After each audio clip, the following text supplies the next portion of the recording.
Hi there, Cosmic Family. My name is Ariel in this incarnation. Today I am here to talk about the energies of this upcoming week.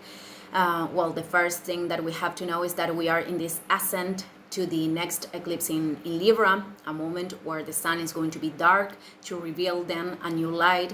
And with this presence of Chiron, in the same mathematical degree in this event, this could be a week where pain is like steering. I don't know if this is the word, but we could also see collective manifestation. So these are days to go step by step, how I said yesterday.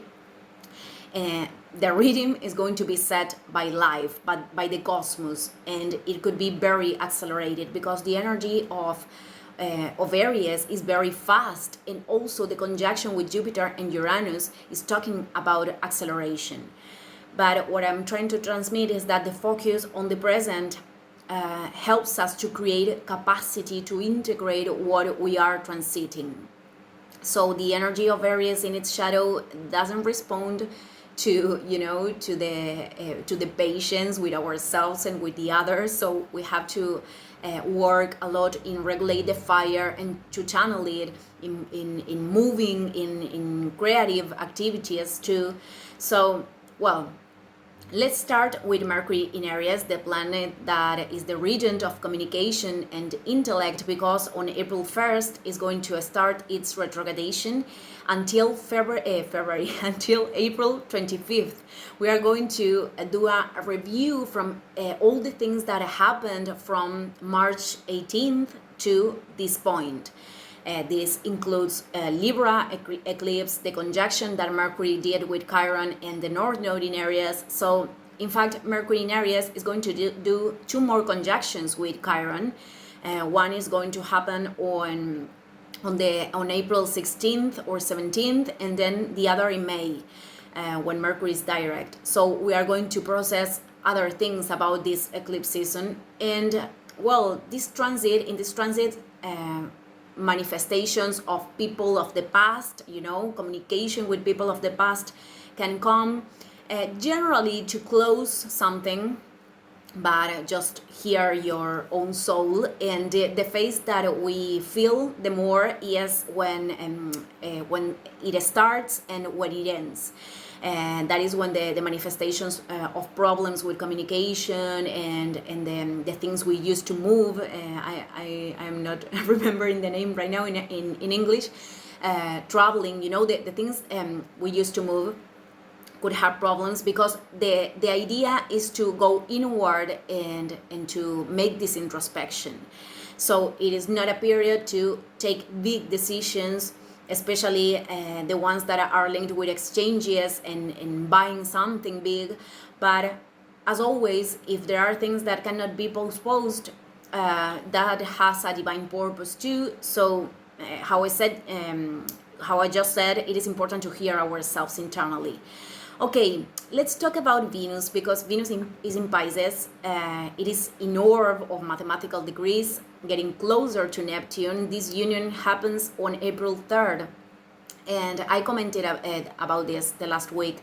This is a moment where there is desire to contact with magic, with love, in relationships, and also with ourselves. In fact, when we are talking about conscious relationships, connecting with the other is connected with oneself.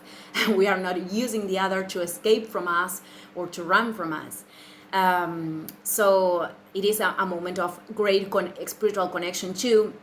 It is a transit where we are going to be more sensitive, and we can use this sensitivity to create everything, but especially for the people that have artistic skills.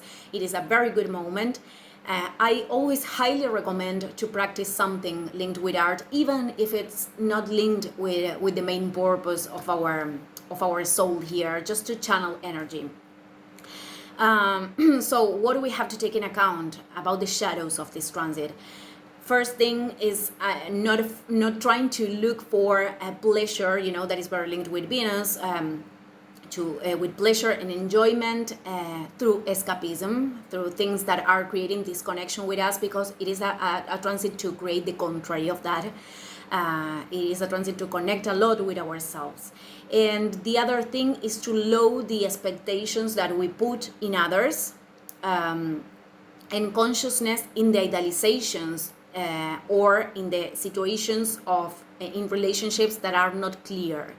Because, for example, if in a relationship there is a person that have romantic interests with the other, and the other doesn't have those interests, well, there is no connection there.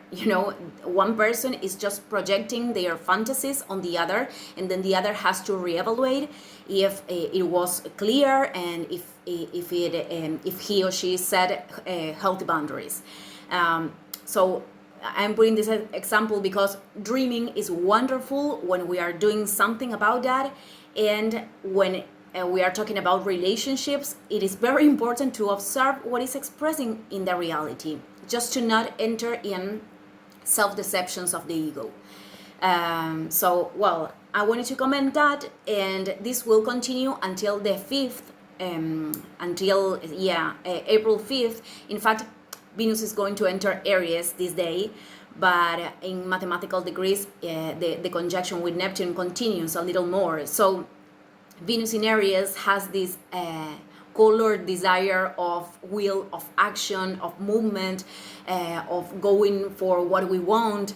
It is a very expressive and direct Venus, so we can use also this energy in a creative way. I'm going to talk about that Venus later. It is going to create a sextile with Pluto, so this could enable, new connections and new groups too.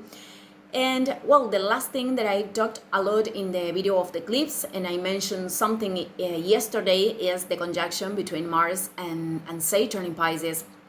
Because, this is already active, but we are going to feel it more from April 3rd, more or less.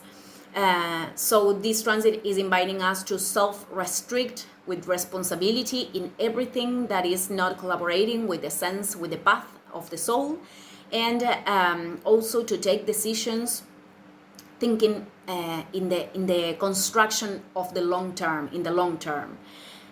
So this is very important, and with all the Aryan energy, to develop patience with ourselves and with the processes, because there is a tendency to feel frustration with these transits. It is going to depend on the path of everyone. We could use this to build and to keep adding a structure to what we are creating, but also challenges could present because Saturn is coming to give us lessons too. So, well, patience is something that we have to develop along the way. Well, family, I am ending the video here. Thank you, everyone, and see you in the next video. Ciao, ciao.